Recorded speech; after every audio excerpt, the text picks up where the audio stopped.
It's the top 5 Orzhov commanders. 5, 4, 3, 2, 1. Welcome back to Commander Countdown. This is the series where we poll the community on different commander topics and share those answers with you. Thanks to our sponsor, EDHRec and Into the AM, we are going to be going over our honorable mention first and then diving into your guys' top 5. So Veggie, tell us, today's episode is the top Orzhov commanders. What is your honorable mention that you think should have been on the top 5? You already know I don't play a lot of Orzhov, but that is probably because of this commander. My honorable mention is Karlov of the Ghost Council. This only costs 2 mana for a 2/2. Whenever you gain life, put 2 +1/+1 counters on it, and you can pay white and a black and remove 6 counters from it to exile target creature. This sounds like my kind of creature. And the Ghost Council, this is not the first time we've seen this card, and it has a bunch of different abilities each time, which is always really cool. I think this is an awesome Orzhov commander. I do too, because it was one of my first commander decks that I built myself, and it was a problem. It was a huge problem because it is so easy to gain like 1 life a bunch of times, and every time you're pumping up a giant commander that can one-shot people, and if there's things in the way, you just exile them. I don't know how I've not built this already. It's probably just because this is kind of old school. It was printed 1 time in one of like the first commander decks, and then just hasn't ever seen a reprint. So I think it fell out of people's minds. All right, well, I'm going to add this to the list of things I need to build because that is sweet.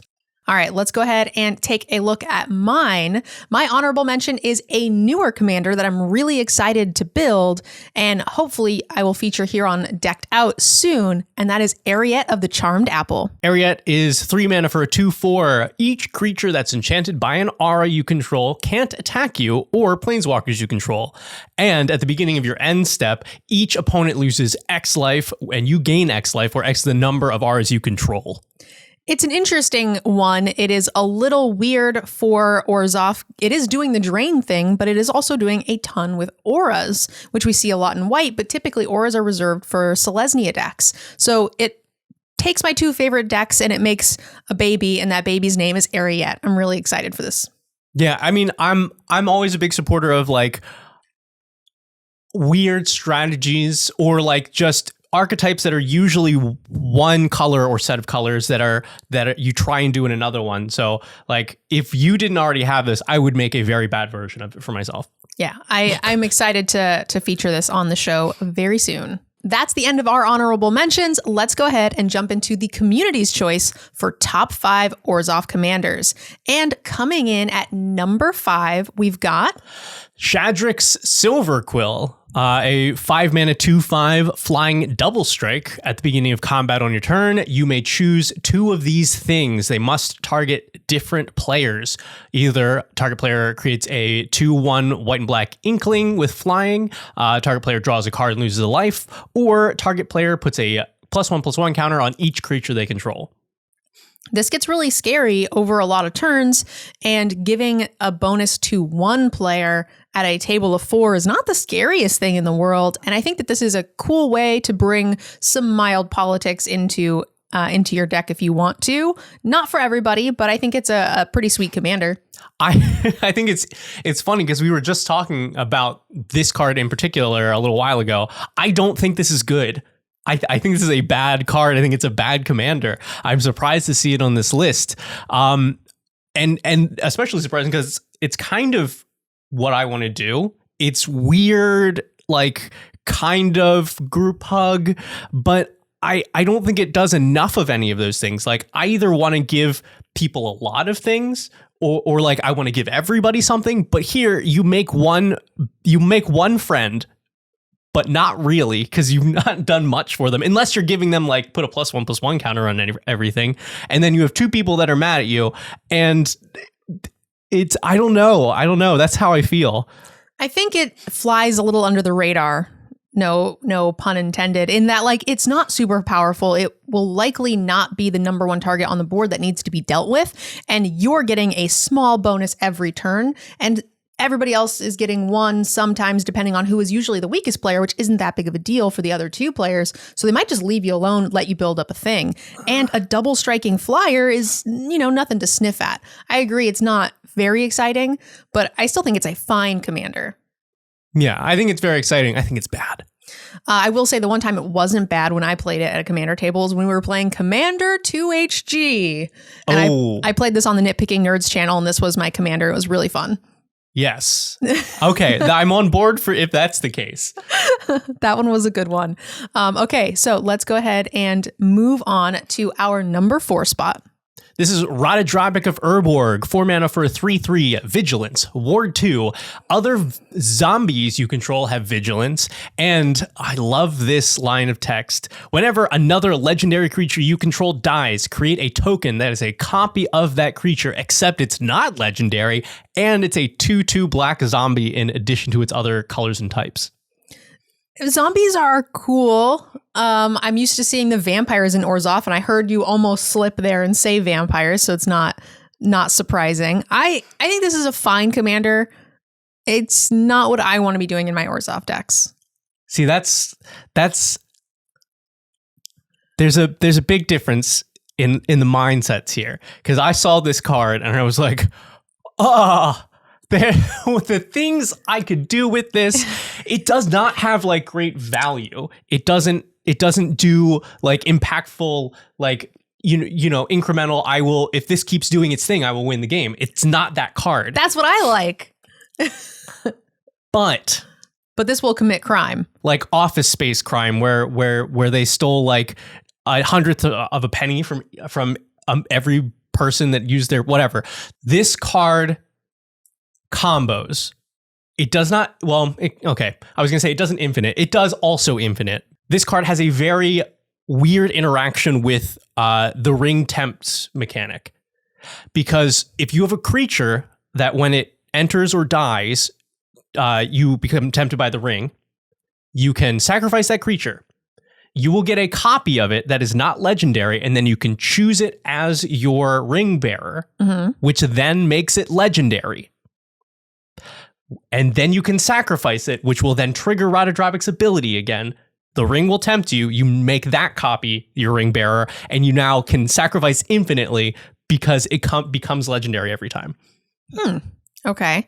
And so you have something like a Blood Artist out or whatever, and win the game that way. Yeah. Yeah. That sounds lame. Here. Okay. So if that can be lame, but tell me that you would not be interested in like double Mondrak, or I don't know, any of your favorite. You could make an entire deck of your favorite Orzhov commanders and then get double copies of them. I'm not saying I don't like this commander. It is good. It is just, it's weird and it's great. Yeah, I don't. The weird stuff stays on that side of the table, and the value side stays on this side. Let's go ahead and move on to number 3. This one is interesting. I don't know how I feel about this at all in Commander, other than just in the deck. Let's talk about Lurrus the Dream Den. Lurrus is a 3 mana 3/2. It has Companion, but we're not talking about that. It has Lifelink, and during each of your turns, you may cast 1 permanent spell with converted mana cost 2 or less from your graveyard. Okay, so we are not talking about this. We're not talking about making this the companion. Right. We're talking about making it the commander, which the companion rule does not apply. But if you're doing that, then you still want to have a huge amount of things that this would trigger on, which I don't know that I want to build anyway. I kind of just want this in the deck more than I want this in the command zone. Am I wrong? Is this deck like great? I don't see people run this as a commander often. In fact, I don't see people run it as a companion often, because that's a very, very hard restriction for commander building. So it's usually is just in the 99. It is. I put it in my 99 a lot. But I would be interested. Leave in the comments any links that you guys have to your versions of this deck, or let us know what you think of, what makes this good or bad. But one thing I do want to point out about this card is it was a menace in standard, but also look at the cute little pups. I didn't see them right away. And now that I see them, I can't not just love this card for that. They're so cute. Right? How can you be mad about this card when it looks like that in any format? You know, it's fine in all formats. She's just protecting her babies.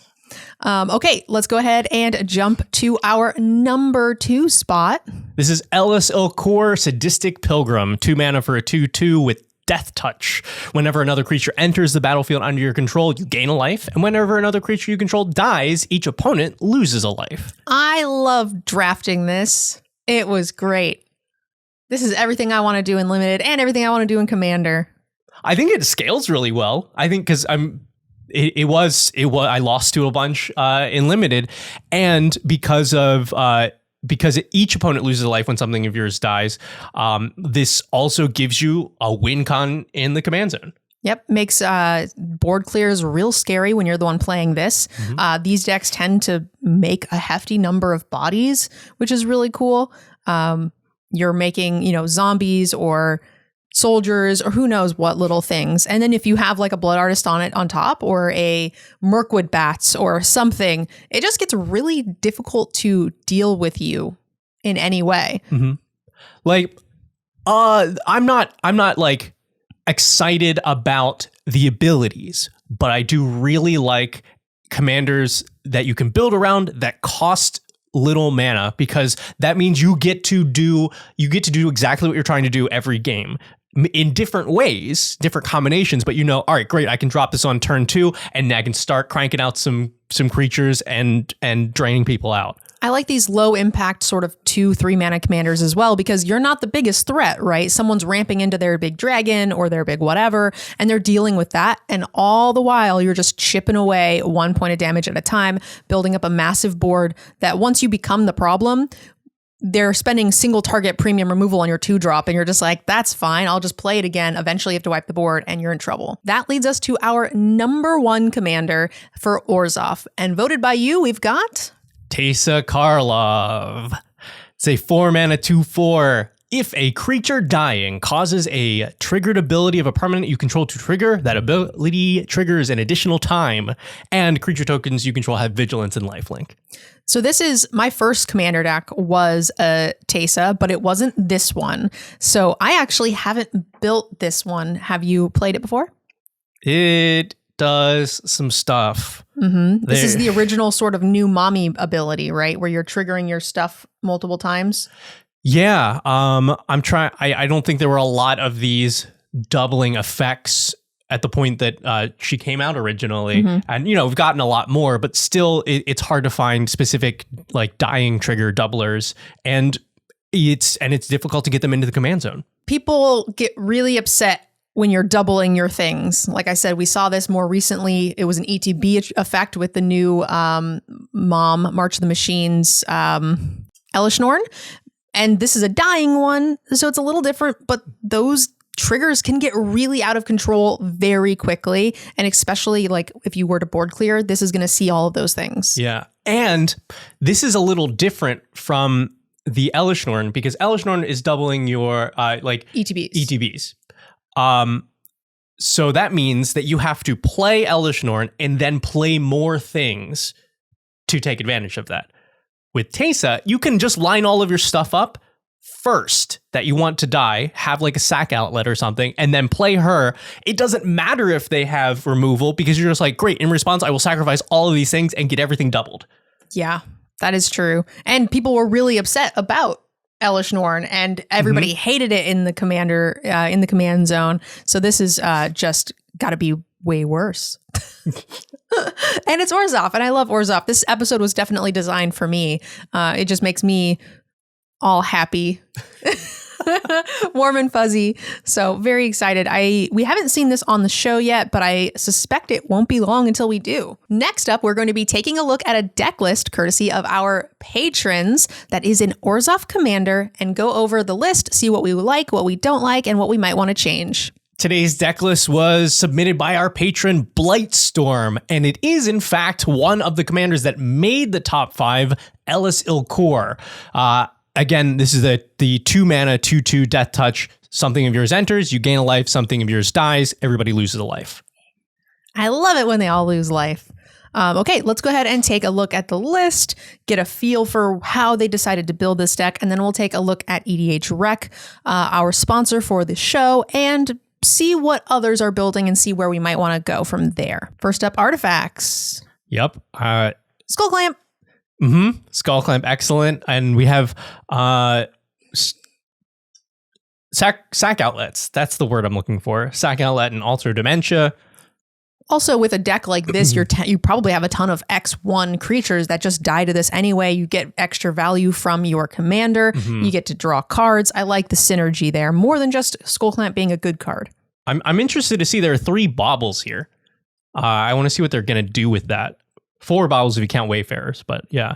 It looks like we have the Aristocrat package. We've got the Blood Artist. Ailey, Sack Outlet. Small value cards like the Dusk Legion Zealot. It's just something you can sack, gives you more card draw. Right. Oh, and the Gutter Bones as well is like a recurring sackable thing. And Reassembling Skeleton. Yeah, there's a lot of recursion stuff here, or things that you're just happy to sack. They have this Leanin Relic Warder in here. That is it doesn't look like a very powerful card. It just looks like an O-ring for an artifact or enchantment, but because it has the old O-ring wording, there are actual infinites with this card. So we'll see if they have included any of those or if it is just simply to do its job. Zulaport Cutthroat. We got another sort of Blood Artist trigger. I did see there's a good number of extort cards as well. So I wonder if that is just like because those cards are good, or if there's an additional like theme to synergize with that. I think with the commander, my instinct would be that the theme of the deck is to slowly drain everyone out, and it is just a second way of doing that would be. I doubt there's anything super elaborate on top of Extort. Blind Obedience is another one of them. And they do in fact have so Animate Dead and Dance of the Dead are the 2 cards that go infinite with Leanin Relic Warder. I don't think I could accurately describe how it works, but just know in general, it means you can sacrifice Leanin Relic Warder over and over and over again, and it keeps bringing back one of these to then reanimate it out of the graveyard. So it's infinite sacrifices. So with il-kor, that's just win the game. I like the include for the Unbreakable Formation as well. A lot of these smaller token decks, if they do take a hit with a board clear kind of early in the game, they have a hard time recovering. So those games will turn from unwinnable to unbeatable. Breakable. Yeah. Unbreakable. Yeah. Kept it nice and simple for the lands. However. Oh, wow. There's 30 lands in here. That's less than me. Ambitious.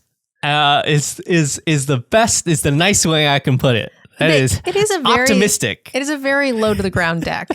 It is a very low to the ground deck. I would have to play it for myself to see if I could live with 30 lands. That seems very low. My default is like 34 or 35, which I know you hate. So like I would. If this were my build, it would probably have like 32 or 33. Ascend from Avernus here is very good because all of your stuff costs 1 or 2. So playing this for a total of 5 mana, just bring everything back. And there's a lot of really good like ETBs, like the Spirit Dog that draws you a card. There's a bunch of stuff that you want to just bring back. I don't know if I don't think I really saw any synergy with it, but I just think Debt to the Deathless is a very funny card. Each opponent loses 2 times X and you gain equal to the life lost. We have some value stuff. Slavine's Reclamation is cool. Sideboard. Oh, it is. Oh, this makes so much more sense now. There's 2 cards that are on the list that made this deck. So this is Lurrus Companion. Okay, this makes so much more sense. I still think it's a little low on lands, but I'm okay I'm okay with the 30, I think, and I can see why. Like, okay, yes, yeah. I mean, there was still some pricey instants and sorceries, so you don't want to go too over the top. But yeah, we did notice that none of the creatures cost a lot, right? None of the enchantments, and there was honestly a few enchantments I was wondering why we didn't see in here, and now we know why. Yeah, overall, I like the deck. I think it's really cool. I haven't played with the Lurrus and the Companion So I would be interested to see how this plays. Let's go ahead and take a look at EDHRec and see what they think should be in this deck, although we will have to keep in mind that this is with Lurrus, so a lot of the things that it will recommend won't qualify for us. We can set EDHRec to both? Yes. Great. And yes, we have set this to be exactly this deck with the Lurrus Companion. Okay. Actually, they're starting off with, I want to say some things we didn't see, like the Cathar Commando, Carrion Feeder, I think is a great sack outlet for this. Ixalan, they just made a white version of Unearth, so you could probably run that too. Oh, nice. I didn't see a ton of removal in instants and sorceries. I would have expected to see a little bit more, but there were board clears and things. There was certainly ways to interact. I wonder if they're just trying to like speed to the win before they have to deal with anything on the board. I mean, if you're going to run this little low to the ground deck anyway, I like the Archmage of Ogma or whatever. That sounds like a thing I haven't gotten to do to someone on a commander game that I'd like to. Orcish Bowmasters seems like a thing that would be mean to people. That's 2 mana or less. Right. Being able to have a Bowmasters that doesn't go away. Like, I'll just replay that. Yeah. That guy, I can't read his name, but I know he's really good in this, right? He makes an extra zombie for you to sack and trigger and do a bunch of stuff with. Jadar is the card I was referring to. Oh, right, because they can't see you point to the thing. I was hoping you would say it for me, but you weren't helping me out. He's kind of small over there. I'm very up on Lotho. I think anybody that's playing Orzhov should run that card. It is just really good. This is the card I was thinking of for this deck, which I think is rude. Kami of the False Hope, or Kami of False Hope. It's Spore Frog in white. So with Lurrus, you just don't take damage. Knight of the White Orchid is a good one, especially in a 30 land deck. I don't know if we saw that in the deck list. This deck is, from the looks of it, aiming to assemble an infinite combo. So maybe upping the power level here, including like Grand Abolisher and Dread the Magistrate, if you wanted to go to like high power, or Sarah Ascendant. We've seen that do a couple things on the show before. I don't know at all what you're talking about. So because we have that Lurrus building restriction, it looks like creatures are pretty much covered. Planeswalkers are not an option. Enchantments, most of the good stuff is going to be out of their price range. Right. So the only thing we can really tweak here would be like instants and sorceries. Yeah. So let's see if there's anything there we think that we might want to have included. Yeah, again, if you wanted those high power upgrades, toss an Ad Nauseam in there, you can draw the majority of your deck off of that since it costs so little. Teferi's Protection, I don't believe I saw in the list. Yeah, from the cards that I'm seeing, it seems like a lot of people want this to be a very high powered deck. Sun's Twilight, it makes a bunch of cheap creatures, lets you reestablish, replay your commander for 4 or whatever, and then you just get to like sort of go off. So if you need to be the one to board clear, I think that's a perfect option. Meat Hook Massacres technically too. Yeah, that's probably worth a... Bitter Blossom also. All right, that wraps up our deck tech for this Ellis il-kor Lurrus deck.